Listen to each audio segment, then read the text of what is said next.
Welcome you all for the session on derivatives market. I am Dr. Dinesh, Assistant Professor, School of Management, Shastra Deemed University, Tanjore. The real asset is a tangible asset that you are going to buy for the future purpose. It is like a land, it is like a building that you are purchasing, what we classify as a real assets. And the classification of second one, the types of asset we classified into the financial assets. The financial assets are the major characteristics of intangible in nature. That we are going to buy the financial asset to gain the significant rate of return over the period of time. We are going to make investment into the financial assets. So the financial assets may be in the form of making investment into the stock market, making investment into the financial derivatives, making investment into the banks, post office investment, investment into the bonds, everything that comes together under the category of financial asset.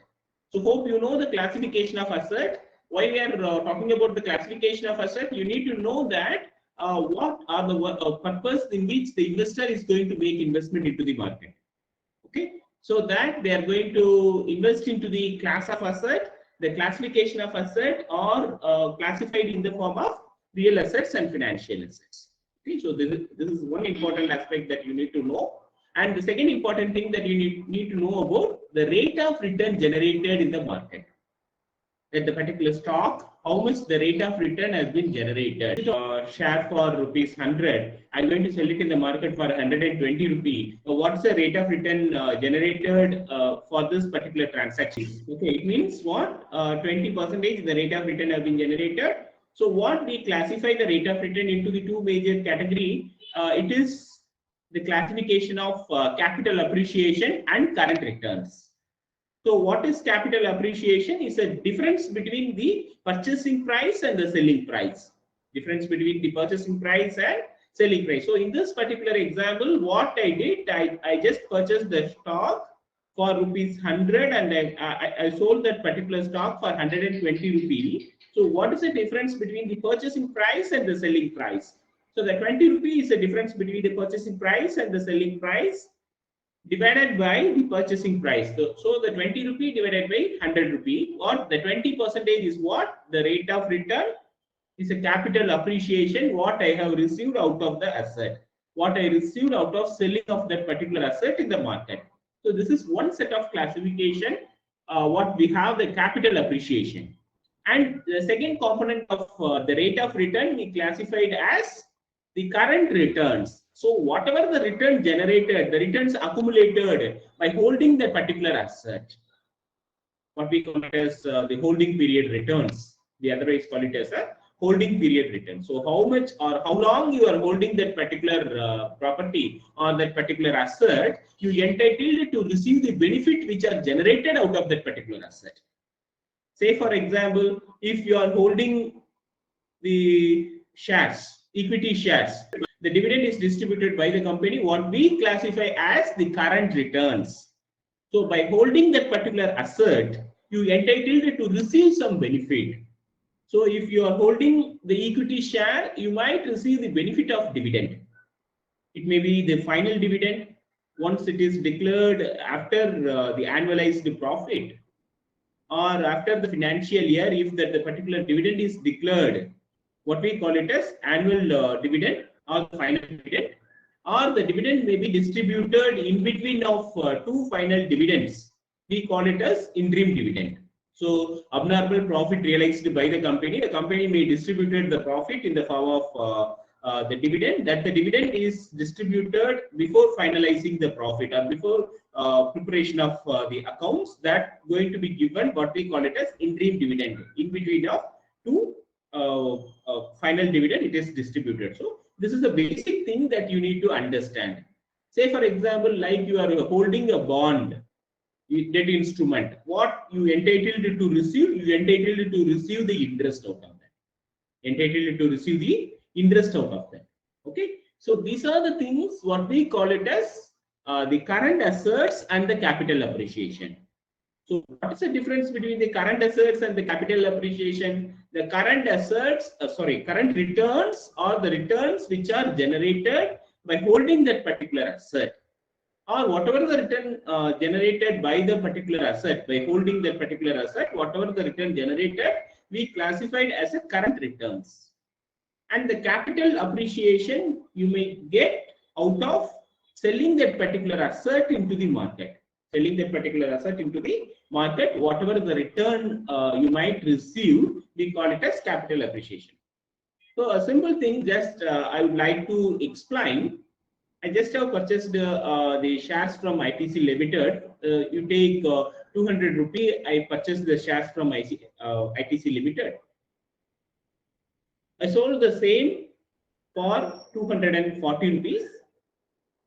During that period, say for example, I hold that particular share for a period of 1.5 years. During that particular period, I have received the dividend.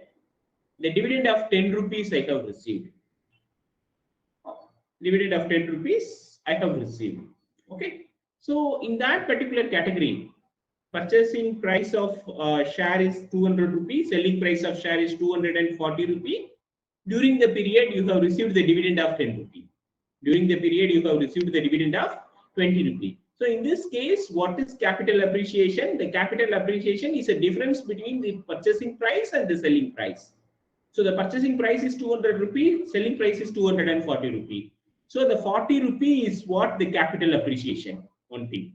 Second one, what is the current return generated out of this? So the current return of dividend received by the investor, the 10 rupee dividend per share received by the investor. So the 10 rupee is a current return.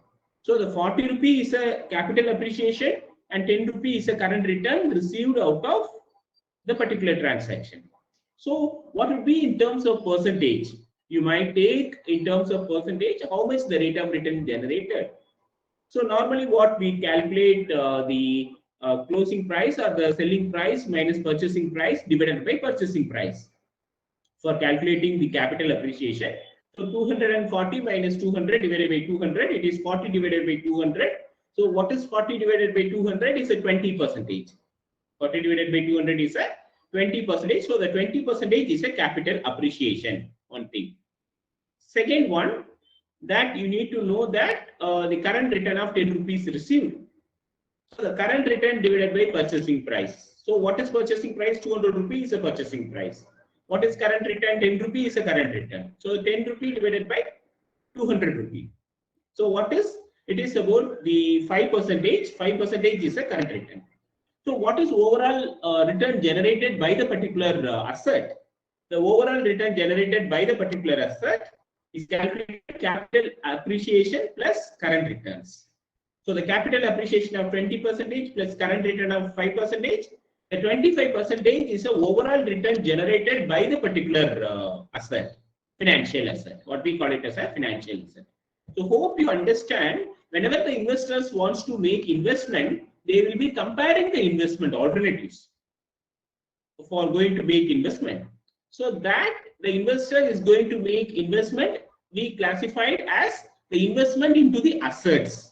Investment into the assets. So that investment into the assets are classified into the real assets and the financial assets. So the real assets are like making investment into the immovable properties. It is like a tangible assets. It's like a tangible assets. And the second set of classification is a financial asset. Is going to make investment into the intangible asset. It is be classified into the investment into the financial securities.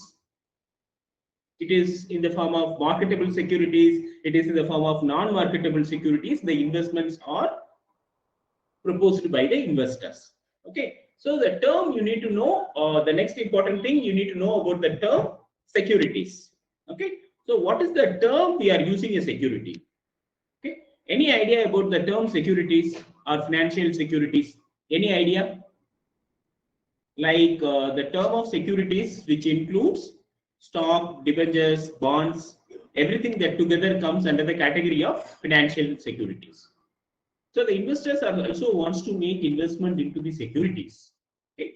That the benefit that they are going to receive in future, or they are going to make a kind of investment for a longer period of time. So that going to be decide about the investment horizon. So how long that the investor wants to make investment into the market. Either the investor wants to make investment into the market for a short period of time, or medium term they are looking for an investment, or they are looking for a long term investment into the market. So that is a base thing that you need to understand about the investment or the investment horizon, what we are talking about there. So based on the time or based on the tenure, based on the nature of investment that the investor wants to make investment into the market, accordingly the investment horizon is decided. Okay, so the investor wants to make investment into the short term. What we can say about less than 1 year, the investment is going to be proposed by the investor. Is normally they are going to make investment into a kind of the money market instruments. Either they are directly participating or they are participating indirectly. It is in the form of liquid funds they are going to make investment.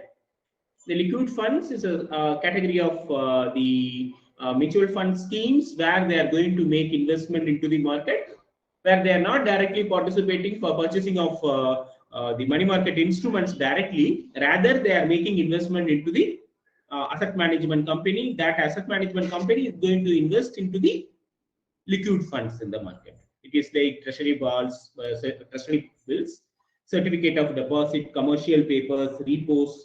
So in that categories, the investments are going to be invested by the investor. On behalf of the investor, the asset management company is investing. So this is one thing you just understand that the way or the like the kind of the purpose in which the investor are making investment. It is like for example of short term. The medium term, it is like a fixed deposit schemes. They are going to make investment. Even they are going to make investment into the equities. But what the major thing, like they are going to make investment into the financial asset. Primarily, it is suggested that to go for long-term investment, rather going for a medium term, rather going for a trading. So the trading concept is entirely different. It is a very short purpose. The investor is going to make investment or buying of the securities from the market. It is for the purpose of getting immediate gain out of that. For that particular purpose, the investors are enter into the trading. The concept is entirely different. So while we are taking the concept of trading, that applicable for the both the market segments. So I will explain you the concept. What is market segment? Before going to enter into the market segment, you need to know about the financial market. So what the financial market is a place where the financial instruments are available, or the financial instruments are traded in the market. We call it as a financial market. According to the requirement, what the company wants to make investment or wants to collect or receive the investment from the financial market, either for the short term or for the long term, that they are approaching the financial market for mobilizing the funds from the market. It is from the point of view of companies.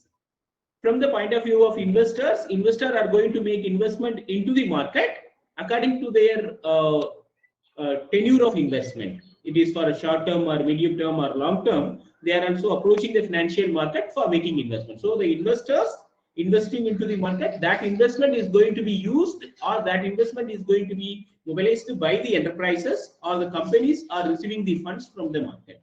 You need to know that. So in that category of financial market, we classified into the capital market and money market. Hope you are aware of that. So in this session, what I am explaining about the very basic concepts that you need to know before going to study about the financial derivatives and risk management. Okay. So in that introductory session, I'll just explain you the next important concept of financial market. So the financial market, where the financial instruments are traded in the market. The financial market is also facilitating for the trading of securities in the market. So you know the definition, the basic definition of securities. The financial securities, the term which includes stock, debentures, and bonds. These three terminologies are included into the. So in that category, the classification of financial market in the form of capital market and in the form of money market. Okay. So what is capital market? Where the long-term instruments or the investment into the long-term investment avenues for capital market, or long-term mobilization of funds are happening in the capital market, whereas the money market, the short-term less than 1 year, you can be able to mobilize the funds from the money market. Okay. So in the money market, the government, financial institutions, and companies are participating It is like institutional investors are highly participating in the money market. As an individual investor, you are not directly able to participate in the money market, but you can participate. It is like indirect way in which you can be able to participate in the money market. Like I already explained you, it is like you are going to make investment into the asset management company or the mutual fund, that the scheme is going to make investment into the money market. It is like a institutional investment done by the asset management company on behalf of you. Okay, you in the sense it is the investors, a group of investors who are going to make investment on that particular scheme. It is going to invested into the market. Okay, so the instruments you all aware of that about the money market. And the capital market, the category or the classification, we have equities, preference share, we have debentures, debt instruments, the different categories of debt instruments. All those things are comes under the category of capital market. Okay, so this is a basic thing that you need to aware of that.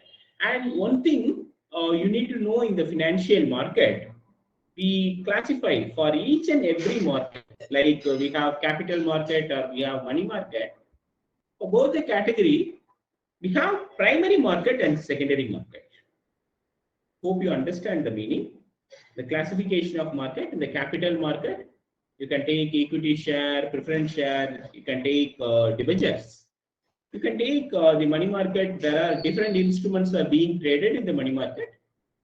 It is a treasury bill, certificate of deposit, commercial papers, repos. There are different instruments are being traded in the money market. In that classification, the further set of classification, what we have, the primary market and secondary market. So the primary market, the concept of primary market, you need to understand where the instruments are traded at the first time, or it is a fresh issue of securities that happens in the market. Fresh issue of shares, fresh issue of debentures, fresh issue of bonds, which are happen in the market, what we call it as primary market. And the secondary market is a set of classification, what we classified as the securities which are issued in the primary market are again bought and sold in the market, we call it as secondary market. Please understand, the primary market is a place where the fresh issuance of securities are happen. It means there is no reissue happens in the primary market. There is no the buying and selling activities are happen in the primary market, or reissuance or the kind of tradings are not happen in the primary market. Only the fresh issuance of securities. The first time you can buy the securities from the primary market. Once you have bought the securities, once you have invested into the securities, you need to have the liquidity. So the concept you need to know, the liquidity is converted into the cash. I have a security, but urgently I need of cash. Urgently I want to liquidate this particular investment. I can't be able to do it with the primary market. So I need a place, what we call it as a secondary market. So the secondary market is what we call it as the stock market. So in that stock market, we have the entire stock market operations are carried out by the autonomous institutions. We call it as stock exchanges. We have Bombay Stock Exchange, National Stock Exchange, interconnected stock exchanges, over-the-counter exchange of India. So likewise, we have the stock exchanges. So the stock exchanges which are facilitating for buying and selling of securities which are already issued in the primary market. Okay. So this is about the very basic classification what we have in the financial market, the financial assets what we have. Okay. So any clarification on this basic parts? So I already told that it is a two different segments which are available in the market. We call it as it's a cash market segment and derivatives. Cash market segments and derivatives. I just explained the concept. What is the segment of the cash market and option? Okay, or we have a derivatives.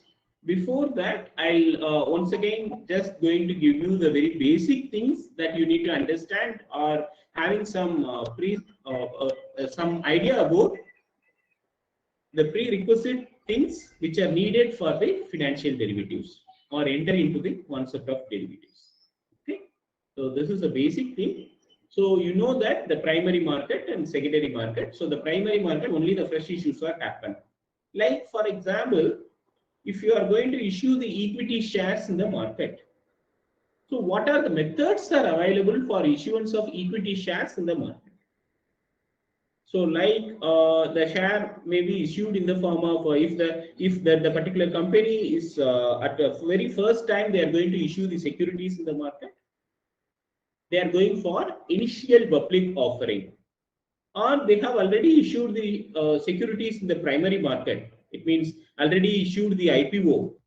They need a fund for further development, for further expansion or diversification. They need a fund. So they are going for the further public offering. So at the investor, they are approaching in the form of initial public offering, further public offering, or like the institutions are participating or institutions are subscribing the capital issued by the company in the form of private placement and preferential allotment. So this is the way in which the securities are issued in the market. Way in which the securities are issued in the market, like initial public offering, further public offering. It is like a right issue. It is like the preferential allotment and private placement. Hope you know the basic concept of this. The initial public offering issued by the company at the very first time they are going to issue the capital at large to the public. They are going to collect the capital at large from the public. So they are going to issue the initial public offering. The company has already issued the initial public offering. They need a further funds for its further development, diversification, or expansion purpose. They need a fund. They are going for further public offering. Is going to be issued in the market, or the requirement of the company is going to be fulfilled with the help of existing shareholders. We are giving rights to the existing shareholders to subscribe the new portion of capital available in the organization. What we call it as the right issue. It is given rights to the existing shareholders to subscribe the new portion of capital which is needed in the organization. We call it as a right issue. So the public offering, it is initial public offering or further public offering, right issues. We call it as the retail issue. It is a public offer. We are going to give the offer to the public to subscribe the capital, portion of capital. And the second set of classification is the institutional offers, either in the form of the private placement and preferential allotment. In that the category of the private placement, the privately held companies are subscribing the capital issued by the particular company or the public limited company, which the capital is contributed by the privately held companies, either a private limited company or the public limited company, which is not listed in the stock exchanges, which is classified as a privately held companies. Privately held companies. It means those companies may not be able to issue the prospectus for the collection of capital or subscription of capital from the public. So those companies we classified as a privately held companies. Okay, so that those companies are subscribing the capital of your company. Your company, maybe you can take ITC Limited. In that ITC Limited, you need a fund of 300 crores for further development. You're approaching a small companies or privately held companies to subscribing the capital from your company. So that institutional arrangement, we call it as private placement. And the preferential allotment, the kind of investment where the qualified institutions are participating, where the qualified institutions are subscribing the capital. Either the banks, financial institutions, the other companies are subscribing the capital of your company. Those companies are like the publicly held companies. Those companies are listed into the stock exchanges. So those companies are making investment into your company. What we call it as the preferential allotment. On the priority basis, the allotment is done to make the to receive the investment from the institutional investors. Okay, so this is about the issuance of securities in the market. About the issuance of securities in the market. Hope you understand that. So this is about the primary market. So once I have bought the securities from the primary market, either I have subscribed in IPO or FBO, or I have subscribed through right issue or private placement or preferential allotment, I have bought the security. So where I can sell the security when I am in need of cash, or I just wanted to liquidate that particular instrument, where it is possible. So it is not possible in the primary market. It can be possible in the secondary market. So the secondary market, what we call it as stock market. So entire activities of stock market is carried out by the institution. We call it as stock exchanges. So if you take in India, there are 23 stock exchanges, out of which 19 stock exchanges are in regional level, like Madras Stock Exchange. Okay, Calcutta Stock Exchange, you can take these stock exchanges are in regional level. Remaining 4 stock exchanges are representing in national level, including National Stock Exchange, Bombay Stock Exchange, Interconnected Stock Exchange of India, and the Over-the-Counter Exchange of India Limited. So these are the stock exchanges on national level. Remaining 19 stock exchanges are carry out the operations of Bombay Stock Exchange and the National Stock Exchange. Okay, so hope you know that the purpose of stock exchange. The purpose of stock exchange, the stock exchanges are carry out the operations of secondary market. What is happening in the secondary market? Secondary market is a place where you can buy and sell the securities. Where you can buy and sell the securities in the secondary market, which the securities are issued in the primary market. They are again bought and sold the securities in the secondary market. Okay, so this is a basic thing related to the stock exchanges. So hope you know the Bombay Stock Exchange, National Stock Exchange are facilitating for this particular purpose.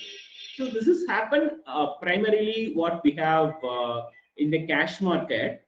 The cash market, what I am talking about, is a current market segment, or it is in the capital market segment. It is the debt. You can take furtherly classify into the equity segment, or you can take wholesale debt instruments. This is happens at the primary level. It is happened issuance of fresh securities. So those fresh securities are again bought and sold in the secondary market. So the importance of secondary market, you need to know the purpose. One is tradability, liquidity, and marketability. These 3 important aspects are essential, where the importance of essentials, or it is the importance of secondary market. So further liquidity. So the primary market, you can only buy the securities. You can't able to sell the securities in the primary market.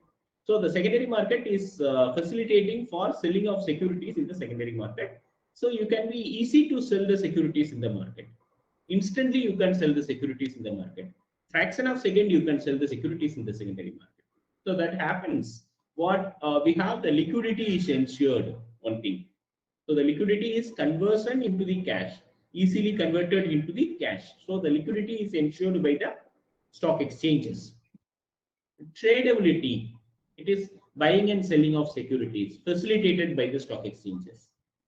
So the kind of the security in which you are interested, you can be able to buy the security or sell the security in the market. The trading is facilitated by the stock exchanges. Trading is facilitated by the stock exchanges. Marketability, third important aspect. So what is marketability? In that marketability, the price stability or the appreciation of price happens in the market. What we have a marketability of securities. Okay, I can able to buy the security. I can able to, the security values are increasing in the market, depends upon the market condition. So this is primarily happen what we call it as a marketability. So the marketability increases the capital appreciation for the securities held in the market. Securities held in the market. So you know that the basic purpose of the stock exchanges, it is for the purpose of liquidity, tradability, marketability. These 3 things are ensured in the stock exchanges. So this is at the primary level or at the preliminary level. This is happens in the market. Apart from that, what happens in the market? There is a type of contract. There is a type of the instrument in which the investor wants to make investment. What we classified as derivatives. So the concept of derivatives, you need to know the value of asset is not determined at present, or the value of future asset will be determined at present. Determined at present. It is derived at present. The value of future asset is determined at present. The concept we call it as a derivative. The concept we call it as a derivative. So before going to that, the concept, hope you know the basic things. So now I'm just explaining the concept of derivatives. The derivative is a concept. The value of asset is determined. The future value of asset is determined at present.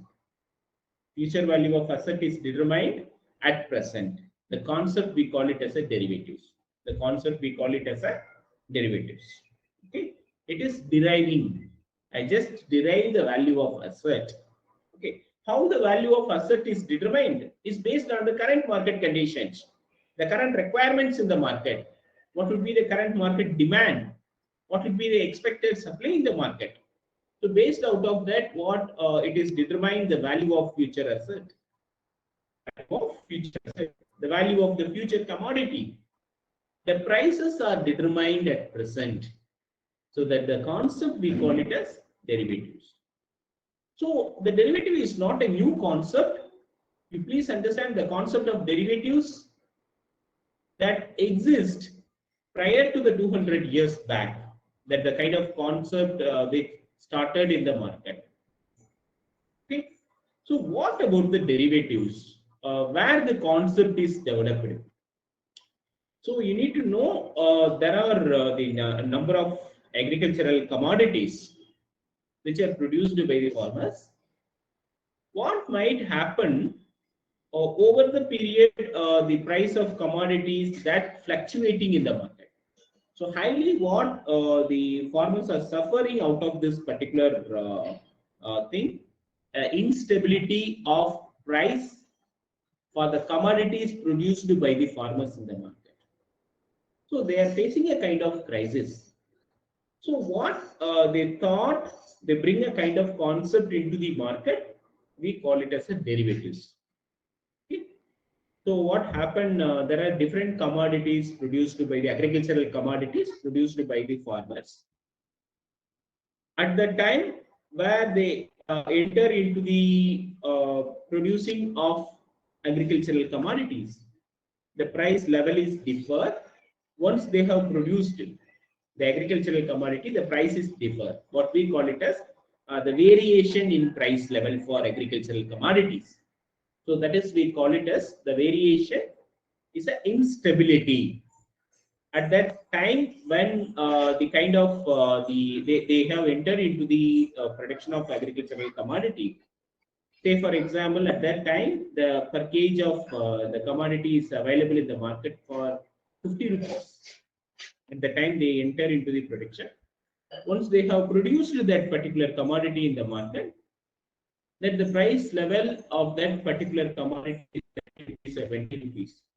So what happened, primarily the farmers are suffering out of this the instability of prices. So what they thought, they bring a kind of a contract that to enter at present, so that the product produced in the future, at present I am going to enter into the contract, what we call it as derivatives. Okay. So what the benefit out of that to the farmers? Instability of price for the commodity which is reduced, the kind of uncertainty will be reduced in the market. They will be ensuring for the stable price in the market. Stable price for the commodities in the market. Stable price for the commodities in the market, which is ensured with the intervention of derivatives in the market. This is one important aspect. The second important thing that you need to know about the derivatives, it is not only ensuring for the price stability, also ensuring or safeguarding the farmers from the unexpected consequences happens in the market. It is in the form of middleman effect happens in the market, that they intervened in the market for reducing the price. So the kind of things are to be reduced. Thereby, they can enter into the enter into a kind of contract, enter into a kind of the agreement. We call it as a derivative. Enter into a kind of agreement. We call it as a derivative. So why the prices are varying? Because if at that time the requirement of the commodity which is tend to change, demand for the particular commodity which is tend to change over the period of time. So once the farmers are producing such kind of commodity, if there is low volume of commodity is produced, there should be a higher demand in the market. When there is a higher demand, the price level is also increasing in the market. But at the same time, there may be the case in which the farmers are producing the agricultural commodities. What we have, the excess of the supply happens in the market. What might happen at that particular point of time, the price of that commodity which is fall down in the market. So that the kind of variation happens, and the farmers are suffering the kind of things. So for protecting them, they bring a kind of concept. It is like a hedging concept. We call it as a derivatives. So it is safeguarding the farmers from the unexpected price stability happens in the market. So the stable price is ensured by the derivatives, the concept of derivatives. So the concept of derivatives we divide into the two major category. It is like different types of derivatives. We classify into the financial derivatives and commodity derivatives. Primarily, financial derivatives and commodity derivatives.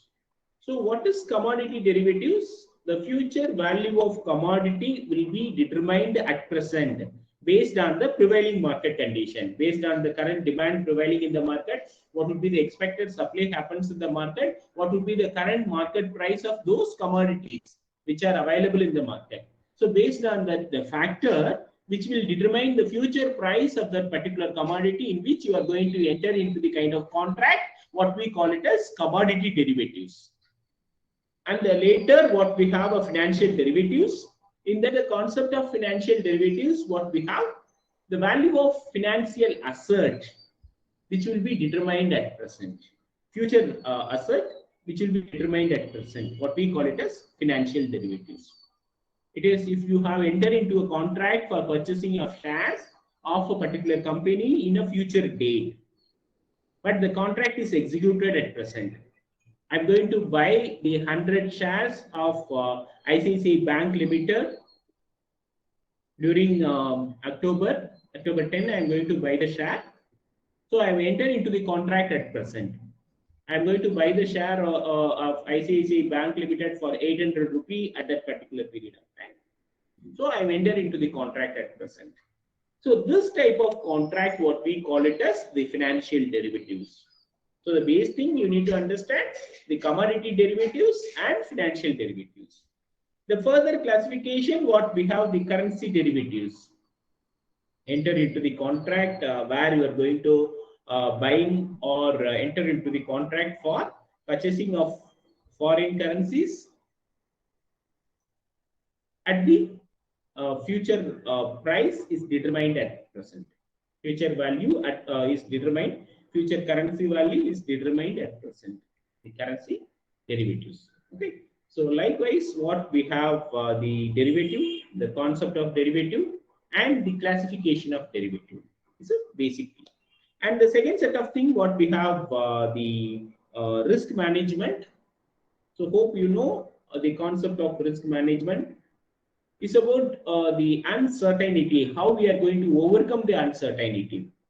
So there are different risk components. It is in the form of business risk, operational risk, It is in the form of the inflationary risk, the interest rate risk. So there are different classification of such kind of risk. So these are the basic things what we have in that financial derivatives and risk management. I'm just going to give you the overview for the calculation of the present value, the calculation of future value, the calculation of effective interest rate, and it is calculated for the different compounding period. It is like for the half yearly, it is like for the quarterly period you are calculating, or the monthly you are calculating the compounding interest. So how to calculate that? So the basic types of calculations that comes under this particular thing, but it is an expanded version of time value of money. And the basic concept you need to know, it is the important thing you need to know about the risk-free interest rate, risk-free rates, what we call it as a risk-free rate. Normally what we denoted as RF, the risk-free rate, it is the rate which is calculated from the risk-free instruments. Rate is calculated from the risk-free instruments. Like for example, without taking any risk, what would be the return generated in the market? Okay, without taking any risk, what would be the return generated in the market? Hope you understand the concept. It is what we call it as risk-free interest rate. If I'm going to make investment into the stock market, or purchasing of shares, purchasing of bonds, or purchasing of debentures, or I'm entering into the contract of derivatives, there should be a significant amount of risk which is involved with respect to the expected rate of return from the market. So this is basic thing. But you need to understand that there are a kind of instrument, the financial instrument, which I'm going to make investment, the kind of instruments which doesn't have a risk, does not have a risk. We call it as risk-free investment or risk-free instrument. We call it as risk-free interest rate. We call it as a risk-free interest rates. Okay. Other term, or technically what we call it as, is a zero beta. So beta is a statistical tool which is used to represent the degree of risk associated with a particular instrument corresponding to the market condition. Corresponding to the market condition. So in that particular category, the risk-free interest rate or risk-free instrument, what I'm going to do, I'm going to measure the concept of risk-free rate based out of that, without taking a risk, without involving any risk, what would be the return generated in the market.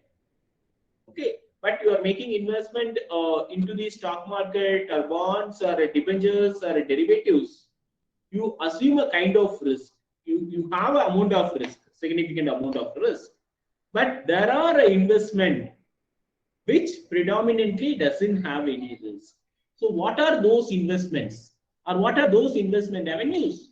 Investment into the government securities, which you might not assume any amount of risk. What we call it as zero beta. The beta is an indicator for measuring the risk. So the beta is the measure for understanding the risk corresponding to the market condition. So that the beta is going to be assumed. Here the beta is zero. It means that the risk of that particular instrument, that the financial instrument, which is less than the market risk, or the zero risk assumed in that particular instrument, what we call it as zero beta.